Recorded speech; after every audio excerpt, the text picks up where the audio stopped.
युद्धग्रस्त Israel से 900 से अधिक भारतीय नागरिकों को स्वदेश लाया गया। सरकार ने कहा प्रत्येक इच्छुक व्यक्ति को वापस लाने के लिए उड़ानें जारी रहेंगी। हिजबुल्लाह आतंकी गुट के साथ संघर्ष बढ़ने से इजरायल ने लेबनान से लगी अपनी उत्तरी सीमा को बंद सैन्य क्षेत्र घोषित किया। G20 देशों के संसदीय अध्यक्षों ने कृत्रिम बुद्धिमत्ता को जिम्मेदारीपूर्ण विकास और डेटा सुरक्षा पर बल दिया। केरल में विंझिजम अंतर्राष्ट्रीय बंदरगाह पर पहला मालवाहक जहाज पहुंचा। मौसम विभाग ने अगले 2 दिन उत्तर पश्चिम भारत में वर्षा जारी रहने की संभावना व्यक्त की। और आईसीसी क्रिकेट विश्व कप में अफगानिस्तान और इंग्लैंड के बीच मैच जारी। समाचार संध्या के साथ मैं निखिल कुमार। युद्धग्रस्त इजरायल से अब तक 900 से अधिक भारतीय नागरिकों को स्वदेश लाया गया है। ऑपरेशन अजय के अंतर्गत इजरायल से 274 भारतीय नागरिकों को लेकर चौथी उड़ान आज नई दिल्ली के इंदिरा गांधी अंतर्राष्ट्रीय हवाई अड्डे पर पहुंची।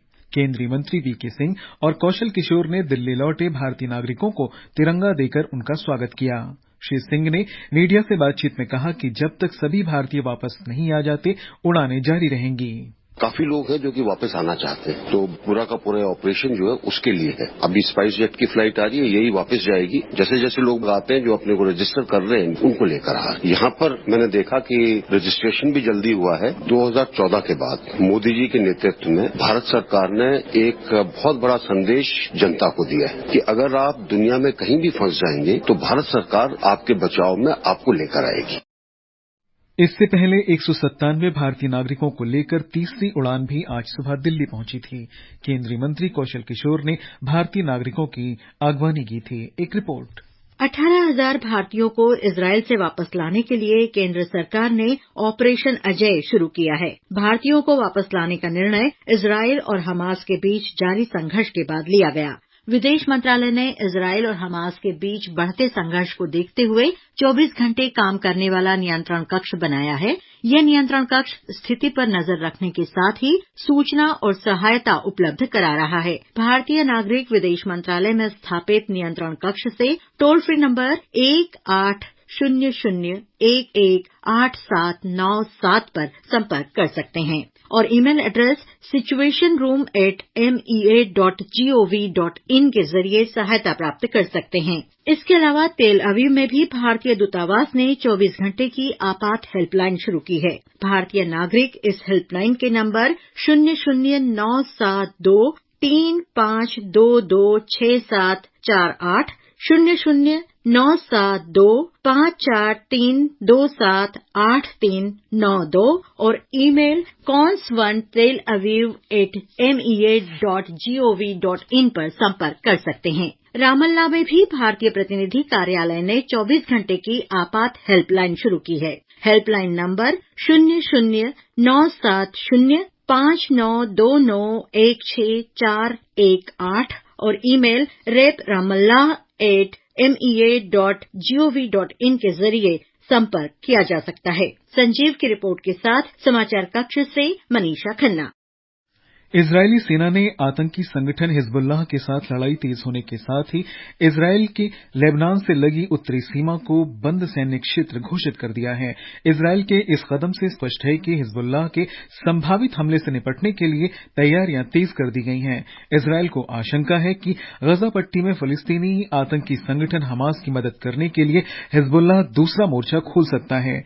इजरायल ने लेबनान सीमा पर 4 किलोमीटर के क्षेत्र को बफर जोन घोषित किया है। इजरायल ने यह फैसला हिजबुल्लाह के एक टैंक भेदी रॉकेट दागने के बाद किया है। इस हमले में उत्तरी इजरायल में एक व्यक्ति की मौत हुई है। इसके बाद इजरायल डिफेंस फोर्स ने सुबह से ही जवाबी कार्रवाई शुरू कर दी। अमेरिका ने इजरायल को मदद देने के लिए क्षेत्र में अपनी उपस्थिति बढ़ाते हुए दूसरा विमान वाहक पोत तैनात करने की घोषणा की है। इस बीच इजरायल के राष्ट्रपति इसाक हर्जोग ने इजरायल की यात्रा पर आए अमरीकी सांसदों से बात की। ये मुलाकात तल अवीव में सैन्य मुख्यालय में हुई। हमास के हमले के बाद इजरायल की सैन्य कार्रवाई के मद्देनजर गजा पट्टी में 10 लाख फलस्तीनी नागरिक अपने घर छोड़कर जाने को विवश हैं। उत्तर में गजा शहर और दक्षिण में राफा तक फैले इस पूरे क्षेत्र में इजरायल के हमलों का असर पड़ा है, जिससे गंभीर मानवीय संकट उत्पन्न हो गया है। इस बीच गजा को मिस्र से जोड़ने वाली राफा सीमा पूरी तरह से बंद है। हमास के हाल के हमलों को देखते हुए काफी संख्या में फलस्तीनी और विदेशी नागरिक इस मार्ग से सुरक्षित निकाले जाने की उम्मीद में इस सीमा पर मौजूद हैं। इस बीच पूरे गजा में क्लिनिक और अस्पताल इतनी अधिक संख्या में मरीजों का इलाज करने में असमर्थ हैं। विकराल होते इस मानवीय संकट से निपटने के लिए अंतर्राष्ट्रीय हस्तक्षेप की तत्काल आवश्यकता है। अमेरिका के विदेश मंत्री एंटनी ब्लिंकन ने आज रियाद में सऊदी अरब के शहजादे मोहम्मद बिन सलमान के साथ बैठक की। इस दौरान मोहम्मद बिन सलमान ने इजरायल हमास संघर्ष रोकने के तौर तरीकों तथा अंतर्राष्ट्रीय नियमों के पालन पर बल दिया। इससे पहले श्री ब्लिंकन ने सऊदी अरब के विदेश मंत्री फैसल बिन फरहान से भी रियाद में मुलाकात की थी। ये समाचार हमारी वेबसाइट newsonair.gov.in/hindi और हमारे mobile app news on AIR पर भी उपलब्ध हैं। ये आकाशवाणी है। लोकसभा अध्यक्ष ओम बिरला ने कहा है कि भारत आतंकवाद के सभी रूपों की निंदा करता है। श्री बिरला ने आतंकवाद को शांति और विकास का अवरोधक बताते हुए वैश्विक शांति और समृद्धि का आह्वान किया। उन्होंने आज नई दिल्ली में एक संवाददाता सम्मेलन में कहा कि शांत और समृद्ध विश्व की स्थापना होनी चाहिए। लोकसभा अध्यक्ष ने कहा कि सामूहिक प्रतिबद्धता से आतंक के सभी स्रोतों को समाप्त करना होगा। श्री बिरला ने कहा कि हाल ही में संपन्न हुआ नई दिल्ली P20 सम्मेलन सबसे अधिक सफल रहा। इसमें सर्वाधिक प्रतिनिधिमंडल शामिल हुए। उन्होंने बताया कि अफ्रीकी संघ ने पहली बार P20 सम्मेलन में हिस्सा लिया। मेरा जापान में, इटली में और इंडोनेशिया में मेरा तीनों P20 सम्मेलन में जाना हुआ था और मैं आज ये कह सकता हूं कि 9वें P20 सम्मेलन में सबसे ज्यादा देशों की उपस्थिति, सबसे ज्यादा प्रतिनिधियों का आना और सबसे ज्यादा लंबी चर्चा संवाद करना, जिसमें मैंने बताया कि 48 स्पीकर, सीनेट चेयरमैन और 436 प्रतिनिधियों ने इस सम्मेलन में भाग लिया। श्री बिरला ने कहा कि सम्मेलन में कुछ देशों ने कृत्रिम बुद्धिमत्ता और डेटा सुरक्षा के विश्वसनीय तथा उत्तरदायित्वपूर्ण प्रयोग पर जोर दिया। लोकसभा अध्यक्ष ने बताया कि P20 देशों ने कानून के प्रारूप के लिए जानकारी बढ़ाने पर एक समूह का गठन करने पर सहमति जताई। विदेश मंत्री डॉक्टर एस जयशंकर ने आज वियतनाम के बेनिन में विदेश मंत्री शेगुन अब्जादी बाकारी से मुलाकात की। डॉक्टर जयशंकर ने कहा कि बेनिन के सबसे बड़े व्यापारिक भागीदार और निवेशक के रूप में भारत अपने संबंधों को और मजबूत करने का इच्छुक है। वियतनाम के बाक निन प्रांत में अंतर्राष्ट्रीय मित्रता पार्क में गुरुदेव रविन्द्रनाथ टैगोर की आवक्ष प्रतिमा का अनावरण करने के बाद उन्होंने कहा कि इससे बाक निन की अंतर्राष्ट्रीय प्रतिष्ठा बढ़ेगी और भारत के साथ संबंध मजबूत होंगे। इस अवसर पर उन्होंने प्रसन्नता व्यक्त करते हुए कहा कि गुरुदेव का कार्य पूरे वियतनाम में जाना जाता है और इसकी सराहना की जाती है। उन्होंने कहा कि गुरुदेव का साहित्य वियतनाम की पाठ्य पुस्तकों में भी शामिल है। उन्होंने प्रतिमा स्थापना के लिए प्रांत के नेताओं का आभार जताया। इससे पहले डॉक्टर जयशंकर वियतनाम और सिंगापुर की 6 दिन की यात्रा पर आज हनोई पहुंचे। डॉक्टर जयशंकर ने बाक निन प्रांत में भारतीय समुदाय के सदस्यों से संवाद भी किया। उन्होंने वियतनाम बौद्ध संघ के त्रिच थान न्यू से मुलाकात की और आध्यात्मिकता, योग, कला तथा संस्कृति के बारे में उनके विचारों की सराहना की। डॉक्टर जयशंकर अपनी यात्रा के दूसरे चरण में सिंगापुर जाएंगे। वे वहां विदेश मंत्री और अन्य शीर्ष नेताओं से मुलाकात करेंगे। ये समाचार आकाशवाणी से प्रसारित किए जा रहे हैं। ताजा समाचार जानने के लिए आप हमारे Twitter handle @AIR News Hindi को फॉलो कर सकते हैं। समाचार संध्या में आपका फिर स्वागत है। केरल के विंझिजम बंदरगाह पर आज पहले जहाज के स्वागत के साथ ही इसकी दशकों पुरानी प्रतीक्षा समाप्त हो गई है। मुख्यमंत्री पिनरई विजयन ने इस महत्वाकांक्षी परियोजना से जुड़े कार्यक्रम का शुभारंभ करते हुए कहा कि ये बंदरगाह राज्य के विकास के लिए बहुत महत्वपूर्ण साबित होगा। केंद्रीय मंत्री वी मुरलीधरन ने कहा कि विंझिजम बंदरगाह नरेंद्र मोदी सरकार के सुशासन का प्रतीक है और सागरमाला परियोजना में शामिल करके इसका शुभारंभ किया गया है। राज्य सरकार ने बंदरगाह पर पहले जहाज के स्वागत के लिए व्यापक प्रबंध किए थे। बंदरगाह पर आज चीन के जहाज झीन हुआ 15 का शानदार स्वागत किया गया। भारत राष्ट्र समिति बीआरएस प्रमुख के चंद्रशेखर राव ने आज राज्य विधानसभा चुनाव के लिए पार्टी के चुनावी घोषणा पत्र को जारी किया। इसमें बीआरएस ने सौभाग्य लक्ष्मी योजना लागू करने का आश्वासन दिया है, जिसके तहत राज्य में प्रत्येक पात्र महिला को प्रतिमाह 3,000 रुपए दिए जाएंगे। घोषणा पत्र में चल रही योजना रायथू बंधु योजना में प्रति एकड़ 16,000 रुपए देने का प्रस्ताव है। इसकी तरह ही सामाजिक कल्याण पेंशन में 5,000 रुपए और दिव्यांगों को 6,000 रुपए प्रतिमाह पेंशन देने की घोषणा की गई है। इसके अलावा सभी पात्र परिवारों को रसोई गैस सिलेंडर 400 रुपए में उपलब्ध कराने का आश्वासन दिया गया है।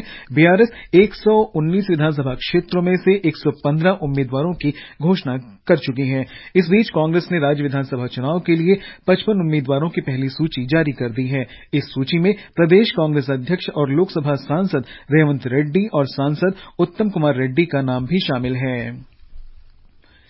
कांग्रेस ने मध्य प्रदेश, छत्तीसगढ़ और तेलंगाना विधानसभा चुनावों के लिए उम्मीदवारों की पहली सूची जारी कर दी है।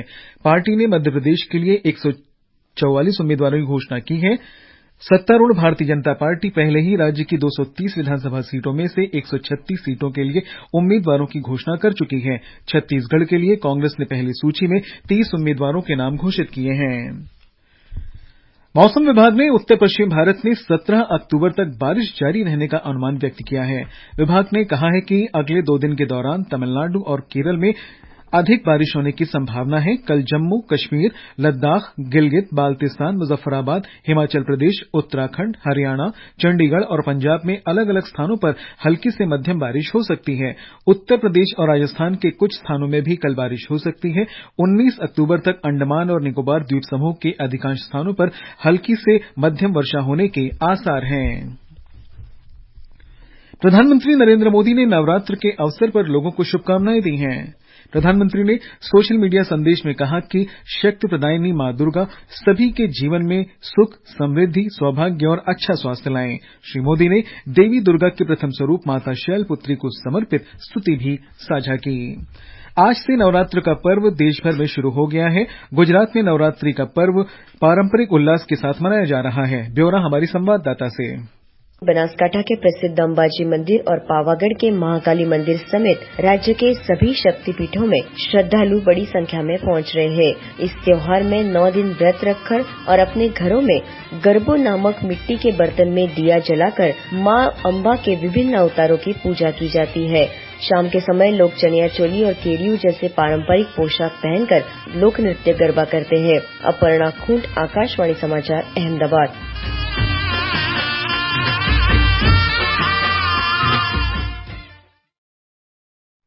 जम्मू कश्मीर में भी नवरात्रि उत्सव के लिए सभी मंदिरों को भव्य तरीके से सजाया गया है। कटरा में श्री माता वैष्णो देवी के सुगम दर्शन के लिए विशेष प्रबंध किए गए हैं। जम्मू में बावे वाली माता, चीची माता, सुकराला माता, कोल कंडोली चंडी माता मंदिर सहित सभी प्रमुख मंदिरों में विशेष सजावट की गई है। आईसीसी क्रिकेट विश्व कप में अफगानिस्तान ने इंग्लैंड को जीत के लिए 285 रन का लक्ष्य दिया है। इससे पहले नई दिल्ली के अरुण जेटली स्टेडियम में इंग्लैंड ने टॉस जीतकर गेंदबाजी का फैसला किया। इंग्लैंड ने ताजा समाचार मिलने तक 33 ओवर में 7 विकेट पर 160 रन बना लिए हैं। अफगानिस्तान की पूरी टीम 49 ओवर और 5 गेंद में 284 रन पर आउट हो गई थी। युवा कार्य और खेल मंत्री अनुराग सिंह ठाकुर और दिल्ली के उपराज्यपाल विनय कुमार सक्सेना ने आज नई दिल्ली में दिल्ली हाफ मैराथन एलीट और एमेच्योर को झंडी दिखाई। एक सोशल मीडिया पोस्ट में श्री ठाकुर ने कहा कि इस मैराथन ने जन कल्याण को बढ़ावा देने के लिए स्वस्थ जीवन शैली अपनाने के लिए लाखों लोगों को प्रेरित किया है। असम में विश्व धरोहर स्थल काजीरंगा राष्ट्रीय पार्क आज आधिकारिक रूप से पर्यटकों के लिए खोल दिया गया। पार्क को मानसून के दौरान पर्यटकों के लिए बंद कर दिया गया था। मुख्य पर्यटन स्थल कोहोरा तथा बागोरी के लिए जीप सफारी सेवा शुरू कर दी गई है। और अंत में मुख्य समाचार एक बार फिर। युद्धग्रस्त इजरायल से 900 से अधिक भारतीय नागरिकों को स्वदेश लाया गया। सरकार ने कहा प्रत्येक इच्छुक व्यक्ति को वापस लाने के लिए उड़ानें जारी रहेंगी। हिजबुल्लाह आतंकी गुट के साथ संघर्ष बढ़ने से इजरायल ने लेबनान से लगी उत्तरी सीमा को बंद सैन्य क्षेत्र घोषित किया। G20 देशों के संसदीय अध्यक्षों ने कृत्रिम बुद्धिमत्ता के जिम्मेदारीपूर्ण विकास और डेटा सुरक्षा पर बल दिया। केरल में विंझिजम अंतर्राष्ट्रीय बंदरगाह पर पहला मालवाहक जहाज पहुंचा। और मौसम विभाग ने अगले 2 दिन उत्तर पश्चिम भारत में वर्षा जारी रहने की संभावना व्यक्त की। आईसीसी क्रिकेट विश्व कप में अफगानिस्तान और इंग्लैंड के बीच मैच जारी। इसके साथ ही समाचार संध्या का ये अंक समाप्त हुआ। नमस्कार।